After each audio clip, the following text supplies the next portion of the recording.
Hello everyone, I am Shalini Sharma in front of you. और आज हम स्टार्ट कर रहे हैं working capital management. Most important topic है। कई बार क्वेश्चन पूछा जाता है बच्चों से कि वर्किंग कैपिटल क्या होता है। तो वर्किंग कैपिटल में स्टूडेंट सीधा बोल देते हैं current assets minus current liabilities is working capital. Yes, you are absolutely right. But इससे पहले भी कुछ इंपॉर्टेंट पॉइंट्स हैं। आपको वर्किंग कैपिटल के कॉन्सेप्ट्स को क्लियर करने के लिए एक छोटी सी इंट्रोडक्शन लेनी ज़रूरी है। तो वर्किंग कैपिटल क्या होता है? किसी भी बिजनेस को चलाने के लिए हमें एक डे टू डे ऑपरेशंस होते हैं, डे टू डे वर्क होता है। उस वर्क को पूरा करने के लिए, उनको चलाने के लिए, डे टू डे ऑपरेशंस को करने के लिए हमें वर्किंग कैपिटल की ज़रूरत पड़ती है। तो वर्किंग कैपिटल एसेट्स जो है वो डे टू डे जो कंपनीज की वर्किंग है कि लाइट्स का है या आपने कैरीज वगैरह लाने ले जाने का कोई खर्चा किया है, तो उसके लिए हमें वर्किंग कैपिटल जो कि हम एक साल के अंदर अंदर कैश के अंदर कन्वर्ट करते हैं, but without reducing the value of that asset. Okay, assets की वैल्यू कोई भी रिड्यूस नहीं होगी, जो उसकी वैल्यू है एक्चुअल में वही रिसीव होगी। जैसे आपने आज मान लीजिए 5 लाख की कोई खरीदी है, तो एक साल के बाद भी अगर आप उसको कन्वर्ट करते हो तो वो 5 लाख में ही रिसीव होगी। उसको हम नेम दे देते हैं करंट एसेट्स का। फॉर एग्जाम्पल कैश हो गया है, आपने अगर 5 लाख का स्टॉक बनाया है तो वो 5 लाख का ही बिकेगा, तो उसको भी हम क्या बोल देते हैं? करंट एसेट्स बोल देते हैं। ठीक है, तो ऐसी कैश जिसको ऐसी एसेट, वर्किंग कैपिटल क्या होता है? जिसको हम एक साल के अंदर अंदर कैश में कन्वर्ट कर सकते हैं without reducing the value of that asset is also non as current assets. Okay, next one है it helps to maximize shareholders wealth. तो एक बार क्वेश्चन आ जाता है कि मैम शेयर होल्डर्स की वेल्थ को कैसे इंक्रीज करता है? बच्चे, आज हम डे टू डे ऑपरेशंस कर रहे हैं, हम अपने बिजनेस के अंदर वर्क कर रहे हैं। जब यही बिजनेस का वर्क क्या है, साल के एंड में हमें प्रॉफिट शो करता है और उस प्रॉफिट्स में से ही आगे डिविडेंड डिस्ट्रीब्यूट किया जाता है या उस प्रॉफिट से ही उस कंपनी की वैल्यू इंक्रीज होती है। ठीक है, तो जब डिविडेंड डिस्ट्रीब्यूट किया जाता है या प्रॉफिट से वैल्यू इंक्रीज होती है, तो ज़्यादा से ज़्यादा कंपनीज उस बिजनेस में इन्वेस्ट कर रही है, तो उस बेस पे शेयर होल्डर्स की जो वेल्थ है वो इंक्रीज होती है। डिविडेंड डिस्ट्रीब्यूट कर रहे हो, बोनस दे रहे हो, ठीक है, तो पॉजिटिव एस्पेक्ट्स है उस कंपनी का, तो उससे उस शेयर होल्डर की वैल्यू इंक्रीज हो रही है। आई होप ये पॉइंट समझ आ गया होगा। अब कहते हैं वर्किंग कैपिटल के 2 पॉइंट्स है कि इन्वेस्टमेंट करना और फाइनेंसिंग करना, तो वही सेम पॉइंट्स है। इसी को ही हमने एक शॉर्ट के अंदर बता दिया है। इन्वेस्टमेंट करना, आज हम डेली की जो ऑपरेशंस हैं उनके लिए काम कर रहे हैं, तो उसके लिए मुझे बिजनेस के अंदर पैसा लगाना पड़ रहा है। जो मनी मैं इन्वेस्ट कर रही हूँ उसको हमने नाम दे दिया है इन्वेस्टिंग का। आई बात समझ कि इन्वेस्टमेंट के अंदर आप अपने बिजनेस को स्मूथली रन करने के लिए, अपने बिजनेस की एफिशिएंसी को बढ़ाने के लिए आप इन्वेस्टमेंट करते हो। क्लियर हो गया? और इन्वेस्टमेंट करते हैं तो ये हमारे बिजनेस की वेल्थ को हेल्पफुल होता है, वेल्थ मैक्सिमाइज करता है, शेयर होल्डर्स की वेल्थ को इंक्रीज करता है। ठीक है, तो वो चीज हमें और ज्यादा, जब शेयर होल्डर्स की वेल्थ इंक्रीज होगी, बिजनेस को अच्छा प्रॉफिट हो रहा है, तो और ज्यादा शेयर होल्डर्स आपकी कंपनी के शेयर्स को खरीदेंगे, बिजनेस को इन्वेस्ट करेंगे, जिससे हमें हेल्प मिलती है फाइनेंसिंग की। क्लियर हो गए बच्चे? अब कुछ एस्पेक्ट्स हैं कि वर्किंग कैपिटल के क्या एस्पेक्ट है। तो एस्पेक्ट्स के अंदर फर्स्ट वन है ऑपरेटिंग साइकिल, फाइनेंसिंग मिक्स और एडिकेट वर्किंग कैपिटल। ये 3 एस्पेक्ट्स है। कई बार क्वेश्चन आ जाता है कि वर्किंग कैपिटल के कौन कौन से एस्पेक्ट्स है, तो इसके अंदर एक 4th ऑप्शन और दे दिया जाएगा। ये बोल दिया जाएगा कि कौन से कॉम्बिनेशंस अच्छे हैं, या ये बोल दिया जाता है इसमें से कौन सा एस्पेक्ट गलत है। तो वो आपको पता होगा तब ही आप इस क्वेश्चन को ठीक कर पाओगे। ठीक है, तो कौन कौन से 3 है? ऑपरेटिंग साइकिल है, फाइनेंसिंग मिक्स है और एटिकेट वर्किंग कैपिटल है। आज मैं डिस्कस करवा रही हूँ आपको कि ऑपरेटिंग साइकिल क्या होता है। किसी बिजनेस में जब हम वर्क करते हैं तो एक साइकिल चलता है। ठीक है, उस साइकिल से कि रॉ मटेरियल को कैसे हम कन्वर्ट कर रहे हैं कैश के अंदर, तो उस प्रोसेस को हम बोल देते हैं operating cycle of working capital. इसके आपके 6 एस्पेक्ट्स है। फर्स्ट वन है रॉ मटेरियल परचेज करना, work in progress, finished goods, cash sales and credit sales, account receivables and cash received. उसके बाद फिर से वही सेम वर्किंग प्रोसेस स्टार्ट हो जाती है। आई होप यू पॉइंट समझ आ गया होगा आपको। तो सबसे पहले रॉ मटेरियल को परचेज करना। बच्चे आप रॉ मटेरियल को परचेज कर रहे हो तो उसके लिए भी आपको क्या चाहिए, वर्किंग कैपिटल चाहिए, ठीक है। कुछ आप क्रेडिट पे कर लेते हो, कुछ कैश के अंदर कर लेते हो। तो इसका मतलब क्या हुआ कि रॉ मटेरियल को परचेज करना है। कोई भी मैन्युफैक्चरिंग बिजनेस है, ठीक है, मैन्युफैक्चरिंग बिजनेस अगर आपका बना है तो उसके लिए आपको फिनिश प्रोडक्ट बनाने के लिए एक रॉ मटेरियल चाहिए। जैसे कि चीनी बनाने के लिए आपको गन्ने की जरूरत है, गन्ने से ही चीनी बनेगी। तो मैन्युफैक्चरिंग कंपनी जो प्रोडक्शन के लिए रॉ मटेरियल को परचेज करती है। फिर है work in process. Work in process क्या है, कई बार तो छोटी सी कंपनी होती है तो वो तो क्या है, उनका तो एक ही डिपार्टमेंट है और उसी डिपार्टमेंट में सारा प्रोसेस हो जाता है।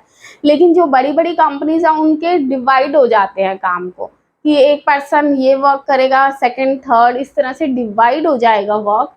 तो उसमें वर्क इन प्रोसेस के अंदर क्या होता है कि आपने कैसे कन्वर्ट करना है, ठीक है, कि प्रोसेस प्रोडक्ट को बनाना कैसे है उसके लिए।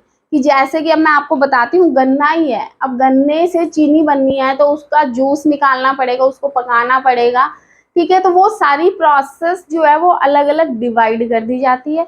बट ये तो आ गया मैन्युफैक्चरिंग, अगर आप कोई गुड्स का कर रहे हो। बट अगर आप सर्विसेज की कोई कंपनी है, ठीक है, जैसे ओला है, ठीक है, या आप ये ओला भी रूम्स की फैसिलिटी देती है। लेकिन अगर मान लीजिए कोई ऐसी कंपनी है जिसके अंदर ज़्यादा मैन्युफैक्चरिंग की नीड नहीं है, सिर्फ वो सर्विसेज ही प्रोवाइड करवाती है, ठीक है, तो उसके लिए ज़्यादा वर्क इन प्रोसेस की नीड नहीं है, ठीक है।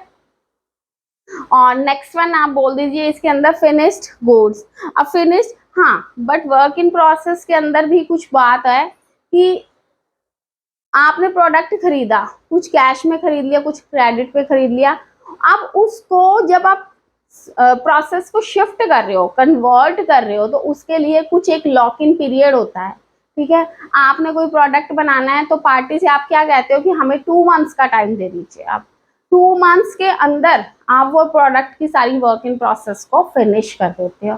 तो कई बार प्रोडक्ट का वर्किंग बहुत ज़्यादा लेंथी होता है और कई बार आपका शॉर्ट के अंदर ही हो जाता है। तो ये चीज़ भी ध्यान रखनी है आपने।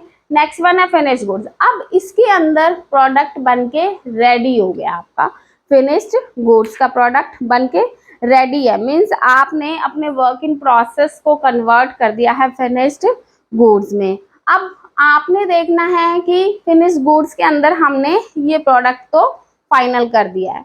अब आपने मार्केट देखनी है कि मार्केट आपकी नई मार्केट है या आपने एग्जिस्टिंग मार्केट के अंदर ही प्रोडक्ट को बेचना है। आजकल तो ऑनलाइन और ऑफलाइन वाला भी पॉइंट बहुत चल गया है कि ऑनलाइन आपने मार्केट में सेल करना है तो वो चीज़ भी देखोगे कि कैश एंड क्रेडिट सेल, कि कैश के अंदर सेल करना है या क्रेडिट में करना। आजकल मार्केट के अंदर आपको अपने जो परचेजर हैं उनको कुछ हिस्सा क्रेडिट में भी देना पड़ता है, क्योंकि पूरी की पूरी मार्केट के अंदर कैश में सेल्स नहीं होती है और according to your company's policy, ठीक है। अगर आपका सारा वर्किंग कैश सेल्स पे ही है तो आप कैश सेल्स से तो बहुत जल्दी फायदा कमा लेते हो।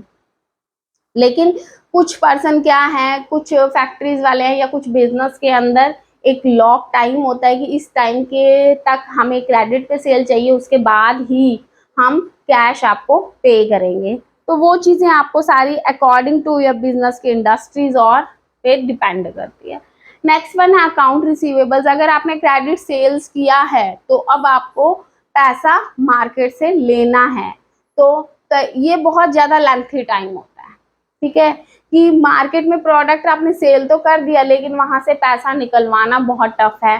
कई बार तो क्या हो जाता है, बैड डेट्स हो जाते हैं, पैसा डूब भी जाता है, कई बार हमें कन्वर्ट हो भी जाता है, कोई हमें लीगल एक्शन भी लेने पड़ते हैं किसी प्रोसेस के लिए अपने डेटर से पैसा रिसीव करने के लिए। समझ आया कि आप डेटर से किस तरह से, और हमारा कितना बिजनेस के अंदर इनफ्लो हो रहा है, कितना आउटफ्लो हो रहा है, वो सारी चीजें हमें अकाउंट रिसीवेबल्स के अंदर ध्यान देनी पड़ती है। फिर आ गया है कैश रिसीव। जब हम लीगल एक्शन लेते हैं या 14 डेज का आपको टाइम पीरियड दिया जाता है, वार्निंग दी जाती है, कई बार क्या होता है अच्छी पार्टियां हैं वो आपको खुद ही टाइम पे पैसा दे देती है, तो वो सारी की सारी चीजें आपकी 6 फैक्टर के अंदर आती हैं कैश रिसीविंग के अंदर। आई बात समझ कि आपको इस टाइम पे कैश रिसीव हो जाता है, उसके बाद आप चेक करते हो कि कितना इनफ्लो हुआ है, कितना आउटफ्लो हुआ है, बिजनेस को कितना फायदा हुआ है, और उसके बाद फिर दोबारा से यही ऑपरेटिंग साइकिल स्टार्ट हो जाता है। तो आई आपको बात समझ कि एक बिजनेस को, प्रोडक्ट को सेल करना इतना आसान नहीं है, ये 6 प्रोसेस साइकिल चलती है तब ही एक प्रोडक्ट सेल होता है। और इसके अंदर की रॉ मटेरियल, आपका तो पैसा यहीं पे ही लॉक हो गया है, ठीक है, बट मिलेगा कहाँ, सबसे लास्ट प्रोसेस के अंदर। तो हम कहते हैं कि अब यहाँ पे पैसा चाहिए तो वर्किंग कैपिटल की ही हमें नीड पड़ती है। आई बात समझ, पैसे की, फाइनेंस चाहिए हमें। हम कहते हैं ना कि बिजनेस के अंदर सबसे पहले हमें फाइनेंस की नीड है, तो यस एब्सोल्युटली ट्रू, हमें फाइनेंस की ही नीड है, उससे ही आगे सारी की सारी वर्किंग स्टार्ट हो जाती है। आई होप आपको ये पॉइंट समझ आ गया होगा, ठीक है। तो ये थी हमारी शॉर्ट के अंदर ऑपरेटिंग साइकिल। अब जैसे ये एक एग्जांपल है जिसका वर्किंग कैपिटल को कैलकुलेट करना है, तो इसके लिए आपको क्वेश्चन जो है वो मिल जाएगा आपके स्क्रीन पे, और आप उसका स्क्रीनशॉट लेके इस क्वेश्चन को सॉल्व कर सकते हो। तो क्वेश्चन जो है वो है कि ऑपरेटिंग साइकिल है with the help of this example A company provide information. Operating cycle निकालना हमने डेज में, हमें पर्टिकुलर्स के अंदर की कितने नंबर ऑफ डेज में हमें रिकवरी होती है, कवर्ड करना है 365। एवरेज क्रेडिट जो अलाउ हुआ है सप्लायर से, एवरेज डेटर अंडर आउटस्टैंडिंग है, raw material consume, total production cost, total cost of goods sold भी गिवन है हमें, क्रेडिट सेल्स भी है, और साथ के साथ रॉ मटेरियल का एवरेज स्टॉक है, work in process, finished goods और एवरेज क्रेडिटर्स का भी हमें स्टॉक गिवन है।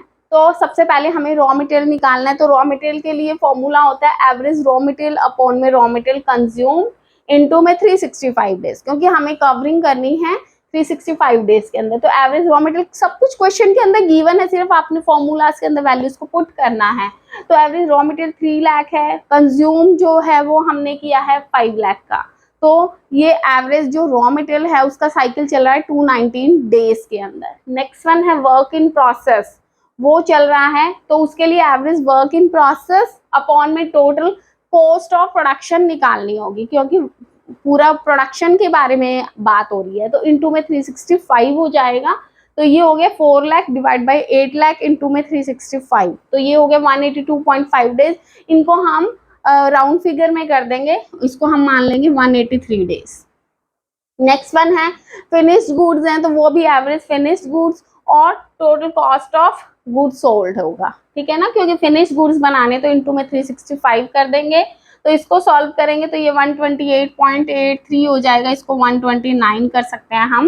नेक्स्ट वन है डेटर्स का साइकिल कब तक का चल रहा है, एवरेज डेटर्स, ऑब्वियसली हमने उनको क्रेडिट में सेल किया है तो क्रेडिट सेल आएगा, अगर क्रेडिटर निकाल रहे हैं तो उनका क्रेडिट परचेज आ जाएगा नीचे, इनटू में 365 कर देंगे और इसका वैल्यू आ जाएगा 99.5, तो इसको हम 100 डेज मान के चलेंगे। अब इसी तरह से क्रेडिटर्स जिन्होंने हमें क्रेडिट पे सेल्स दी हैं, गुड्स दी हैं, परचेज किए हमने, तो एवरेज क्रेडिटर्स अपॉन में टोटल परचेज इनटू में 365, तो इसका निकल जाएगा 121.66 डेज, जिसको हम 122 डेज बोल देंगे। बाकी सारा तो ऑपरेटिंग साइकिल हमारे ही बिजनेस का है, इसलिए हम इसको ऐड कर देंगे, बट जो परचेज है, टोटल क्रेडिटर जिन्होंने हमसे पैसा लेना है वो इतने डेज का, उन्होंने भी तो हमें ऑप्शन दिया, तो वो हमारा माइनस हो जाएगा। तो हमने ऑपरेटिंग साइकिल कितने दिन का बना है, 219 days plus 183 days plus 129 days plus 100 days minus में 122 डेज, जो कि क्रेडिटर से हमें ऑप्शन में मिले थे, तो ये आ गया 509 डेज, ठीक है। इट मीन्स हमारा ऑपरेटिंग साइकिल एक पीरियड जो होता है रॉ मटेरियल से रिसीविंग तक का, कैश रिसीविंग तक का साइकिल जो चल रहा है वो एक मैन्युफैक्चरिंग कंपनी का 509 डेज का चल रहा है। आई होप ये पॉइंट समझ आ गया होगा कि आपको ऑपरेटिंग साइकिल क्या होता है। तो मिलती हूँ नेक्स्ट क्लास के अंदर। अगर आपको मेरी वीडियो पसंद आई है तो प्लीज लाइक, सब्सक्राइब और शेयर करना मत भूलिएगा। Thank you so much, have a nice day and God bless you.